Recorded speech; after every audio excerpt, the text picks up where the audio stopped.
349페이지입니다. 세 번째 줄 오른쪽 끝에부터 밑줄 치겠습니다. 이러한 상황에서 1946년 3월 미국과 소련은 모스크바 3국 외상회의의 결정 사항을 이행하기 위해 제1차 미소공동위원회를 개최하였다.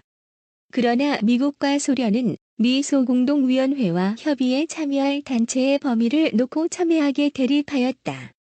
소련은 모스크바 3국 외상회의의 결정을 반대하는 세력은 참여시킬 수 없다고 주장하였다.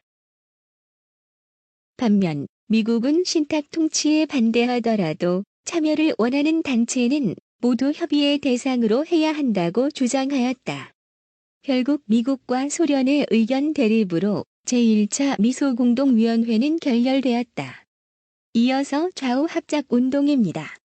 오른쪽 약간 점프해서 남한에서 찾았나요? 계속합니다. 남한에서 이승만을 중심으로 단독 정부 수립론이 제기되었고 여운형과 김규식을 비롯한 중도 세력들은 남북을 아우르는 정부를 수립하기 위해 좌우 합작 운동을 전개하였다. 미군정의 지원과 대중적 지지 속에 결성된 좌우합작위원회는 좌우합작 7원칙을 발표하였고 미군정은 이 원칙을 근거로 남조선 과도 입법의원을 출범시켰다. 그러나 좌우합작 운동에는 당시 정치적 영향력이 컸던 김구, 이승만, 조선공산당 등이 참여하지 않았으며 좌우합작 7원칙 중 신탁 통치, 토지개혁, 친일파 처벌 문제 등에서 좌익과 우익의 의견이 달랐다. 냉전이 격화되자 미군정은 좌우합작 운동에 대한 지원을 철회하였고 운동을 이끌던 여운형이 암살되자 좌우합작위원회 활동은 중지되었다. 각각 동그라미 번호 확인해서 적어주세요. 동그라미 1번이 김구, 동그라미 2번이 신탁 통치, 동그라미 3번이 밑에서 세 번째 줄, 미군정은 동그라미 4번이 여운형부터입니다. 다음 페이지 넘어가겠습니다. 350페이지입니다. 359페이지입니다. 화면이 다 새빨갛습니다. 하지만 어려운 부분은 없으니까 집중해서 읽어보면 해결할 수 있을 것입니다. 시작합니다. 1947년 열린 제2차 미소공동위원회에서도 미소는 협의 참여 단체에 대한 의견을 좁히지 못하고 대립하였다. 결국 미국은 한반도 문제를 국제연합에 이관하였다. 이관이라는 말은 넘기다 라는 뜻입니다. 1947년 11월 소련이 불참한 가운데 개최된 국제연합 총회에서 인구 비례에 의한 남북한 총선거를 통해 한국의 정부를 수립하기로 결의하였고 이에 따라 선거를 감독하기 위해 유엔 한국임시의원단을 파견하였다.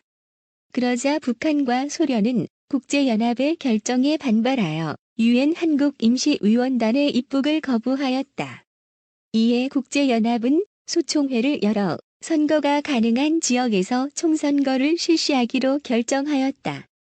이어서 남북협상의 추진으로 갑니다. 두 번째 줄 끝에 한만에 총선거가 실시되어 남북이 분단될 위기에 처하자 김구와 김규식 등은 북한과의 협상을 통해 통일된 정부를 수립하기 위해 김일성에게 남북한 정치 지도자 회담 남북협상을 제안하였다. 두 줄 내려가서 밑에서 두 번째 줄. 그러나 냉전이 심화되는 상황에서 남북의 각기 다른 정부가 들어서면서 남북협상은 실패하였고 김구마저 암살까지 밑줄 쳐두세요. 밑에 생각을 키우는 자료 보겠습니다. 위에는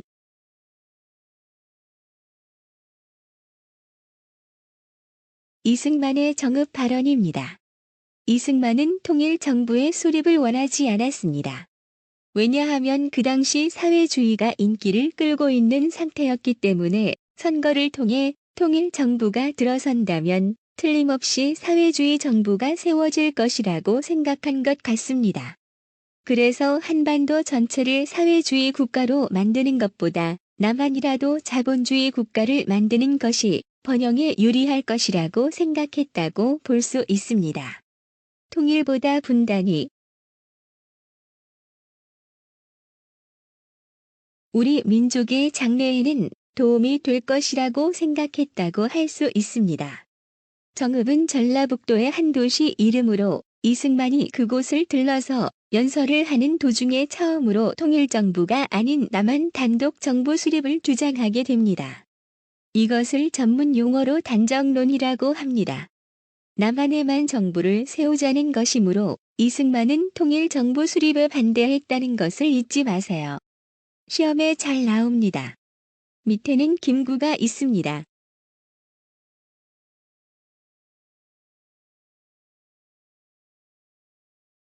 김구는 이념보다 통일된 조국이 더 중요하다고 생각했습니다. 그래서 밑에서 두 번째 줄에 유명한 문장이 나옵니다. 제목인 3천만 동포에게 읍고함이란 뜻은 울면서 크게 외침이라는 뜻입니다. 김구는 통일정부 수립을 위해 노력했다는 것을 잊지 마세요. 하지만 북한 김일성에게 이용당한 면이 없지 않았고 공산주의자라는 오해를 받는 경우도 많았습니다. 결국 이로 인하여 안타깝게도 암살당하게 됩니다.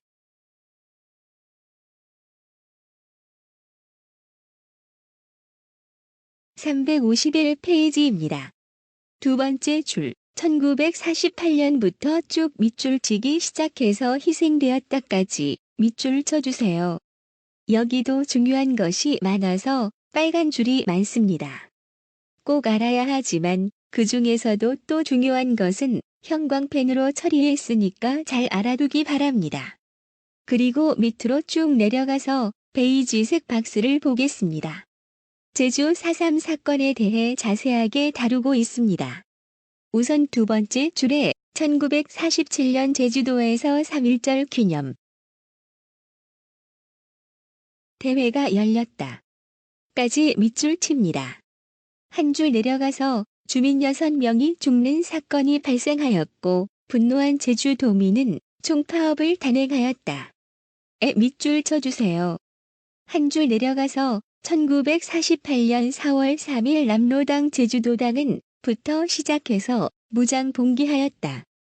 까지 밑줄 쳐주세요. 무장 봉기라는 것은 무기를 들고 정부에 저항하였다는 뜻입니다.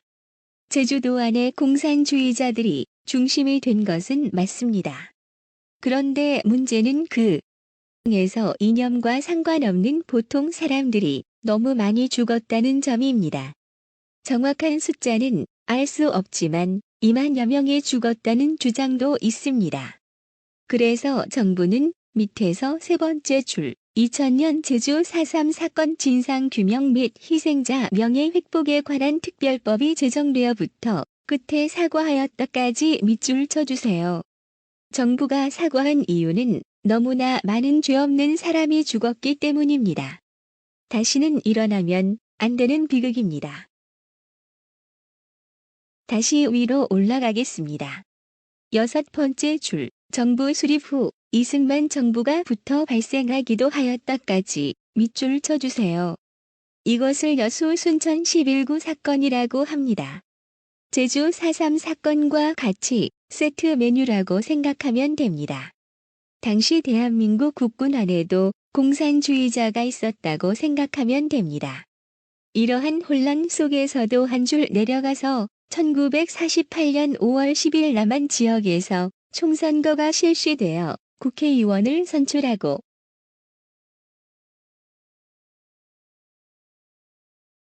제헌국회를 구성하였다부터 모두 밑줄 쳐주세요. 제헌국회는 헌법을 만들기 위한 국회라는 의미로 첫 번째 국회만 그렇게 부릅니다. 임기도 지금의 국회의원과 다르게 4년이 아니라 2년이었습니다. 당시 사회적 과제인 헌법 제정과 친일파 청산을 위한 특별법, 또 토지 개혁을 위한 법률을 만드는 것이 당시 제헌 의원들의 과제였습니다. 과제인 법률을 신속하게 만들라는 의미로 임기가 짧았다고 합니다.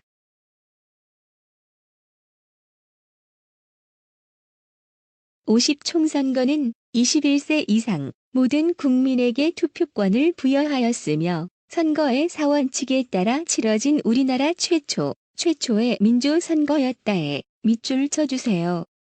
또 하나 굉장히 중요한 것이 김구와 김규식 같은 남북 협상을 준비했던 인물들은 선거에 참여하지 않았다는 것이 매우 중요합니다. 흔히 우리나라 최초의 선거에 김구가 참여하지 않았다는 것을 잘 모르기 때문에 많이 틀리는 매력적인 오답이 됩니다. 김구가 참가하지 않은 50총선거에서 이승만을 지지하는 세력과 무소속, 특히 무소속이 가장 많이 당선되었다는 것을 꼭 알아두세요. 또 국회의원 200명 중 제주도에서 2명이 선출되지 않아서 198명이 선출되었다는 것도 알아두어야겠습니다. 352페이지 가겠습니다. 두 번째 줄, 1948년 7월 17일에 선포된 제헌헌법은 부터 두 줄 내려가서 담았다까지 밑줄 쳐주세요. 또 두 줄 내려가서 1948년 8월 15일 대한민국 정부 수립을 부터 승인하였다. 까지 밑줄 쳐주세요. 특히 유엔 승인을 중요하게 생각하는 사람이 매우 많습니다. 북한과 우리 중에 누가 더 진짜냐가 달려있는 문제라고 생각하기 때문입니다. 이어서 친일파 청산을 살펴보겠습니다. 친일파 청산이 당시 시대적 과제라고 했습니다. 하지만 정부가 수립되자 친일파 청산보다는 공산주의에 반대하는 반공을 더 중시하게 되었습니다. 그래서 결과적으로 친일파 청산을 좌절되었습니다. 일단 어떤 과정을 거치게 되는지 알아보도록 하겠습니다. 좌절된 친일파 청산으로부터 세 줄 내려가서 제헌국회는 부터 체포하였다까지 밑줄 쳐주세요. 아까 말했던 것처럼 제헌국회가 친일파 반민족 행위자 청산을 위해 반민족 행위 처벌법을 제정하는 것이 역사적 사명이었습니다. 그 법에 의하여 반민족 행위 특별조사위원회, 이른바 반민특위를 설치.